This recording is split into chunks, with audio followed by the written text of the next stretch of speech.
Welcome back to Speducation. I am your host, Brandon Reed, and if this is your first time to the channel, a special welcome to you. Well, it's a new week and we have a new lesson. In fact, we have an entirely new series that we're going to be diving into. Now, for those of you who were here from the very beginning, you may remember one of my early videos in which we took the IEP, the Individualized Education Plan, and we broke it down into different parts, and we discussed each part. It took about 5-6 weeks to get through it. Now, we're going to do something similar with this series, but I promise it's going to be a lot more fun and interesting, okay? So what are we going to be talking about? Well, let's find out.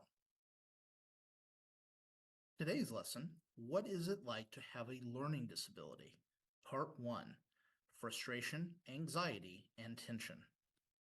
The series that we're going to be talking about is a workshop that was created in the 1980s. Now, I know you're probably thinking, whoa, that's way back there. I mean, is this even still relevant? Well, yes, it is, because a lot of the information that was in this workshop is now applied in colleges, and it's what we teach to our students. At least it's what we should be teaching to our students that want to become teachers, okay?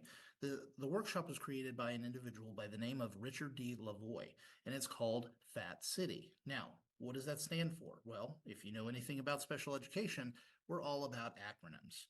And FAT stands for F-A-T, frustration, anxiety, and tension. So FAT City is where a lot of students with learning disabilities live. The series is designed to provide a once-in-a-lifetime experience. It is designed to allow individuals that have no learning disability whatsoever to experience what it's like to have one. And by doing so, it opens their eyes to the struggles and the challenges that students with learning disabilities face every day. So today we're going to be watching some clips from this workshop in order for you to see what it's like for individuals without a learning disability to experience having a learning disability. Okay, so let's get started. The saying, to walk a mile in someone else's shoes, means before judging someone, you must understand their experiences, challenges, and thought processes, etc.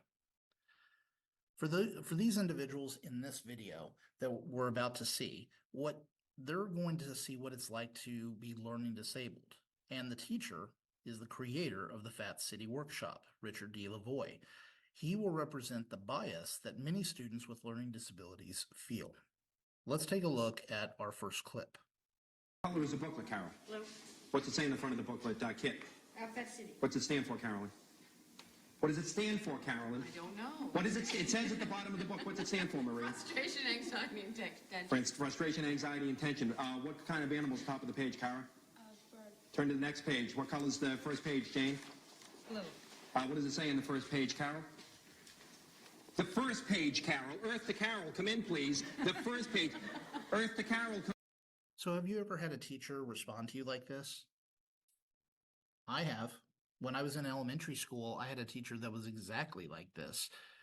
How do you think this makes Carol feel? Although the other students in the class may laugh about it and think it's funny, for Carol, it's personal. And for Carol, she might feel a little embarrassed. Carol won't let this go away. Chances are she's going to remember this for the rest of the day and possibly for the rest of her life because she feels embarrassed in front of her friends. I know that that's how I felt. Learning disabled students don't, and let me repeat this, do not do well under pressure. No one does, especially students with learning disabilities. Look at this picture. The three sections of the brain that are mentioned are the amygdala, the hippocampus, and the prefrontal cortex. These are all three things that you need when you're learning. The amygdala is the part of your brain that processes the fight or flight response in regards to stressful situations. It's designed to help protect you. If you are stressed, frustrated, anxious, or even feeling tension, your brain activates this section in response. Now, in the video, Carol couldn't answer. But why? Well, it's because she was feeling stressed. She was feeling anxious. She was feeling possibly afraid. And what part of the brain has to deal with that? The amygdala. It's your fight or flight reflex. So in her case, she couldn't construct a response because her amygdala was going into overdrive because she was getting nervous. She was getting anxious. And because of that, she didn't know what to say or what to do. Okay. When our fight or flight response is triggered, it's hard to think of anything else.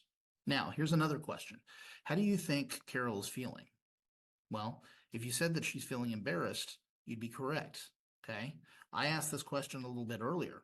But for those individuals that have a learning disability and are watching the video, you probably didn't process the question because you were still trying to process the video you just watched. Okay. Let's take a look and see how some of the other students did. We use. Jody, what color is the print in the first page? Black. What does it say, Lee? Activity 1. Was that what it says, Stephanie? Yes. Turn to the next page. What color is the next page, Lee? Yellow. What kind of animal is top of that page, Jody? Tiger. That's not a tiger. Carol, what kind of animal is top of that page? A cat. It's a cat. Famous story with a cat in it, Maria. Famous story with a cat in it. Famous story with a cat in it, Maria. Famous story with a cat in it. Give me one famous story with a cat in it, Maria. How did Maria do? Not much better, right? Again, this is because the more anxious somebody is, the less likely it is that they can construct a response because their fight or flight response is in overdrive. Now, if Maria wasn't feeling overstressed or anxious, I guarantee she could probably list off 10, 20, maybe even 30 stories that involve a cat, but she couldn't in the moment because she was feeling stressed. These short video clips I shared with you are what it means to have a learning disability. And in the next few weeks, you're going to be seeing some more video clips and doing some activities where you get to experience what it's like to have a learning disability. What else did you notice? Maybe how the teacher is talking. Does it seem fast? Well, that's what we're going to be talking about in next week's video. So if you want to learn more, or you enjoyed this video and you want to find out more about what we're going to be discussing, please make sure that you come back and please share this with others that might benefit. Next week, we're going to be looking at part 2 of our series, which involves processing. And if you liked what you saw or you got something out of what you saw today, please click the like button. And if you want updates on future videos, feel free to click the subscribe button and ring the bell for updates on future videos. And as always, if you have questions or comments, please feel free to post those in the comments. And if you know somebody that might benefit from this channel or this series, please make sure to share that with them. Because again, the more informed parents are, the more invested they can be in their child's education. And until next time, class dismissed.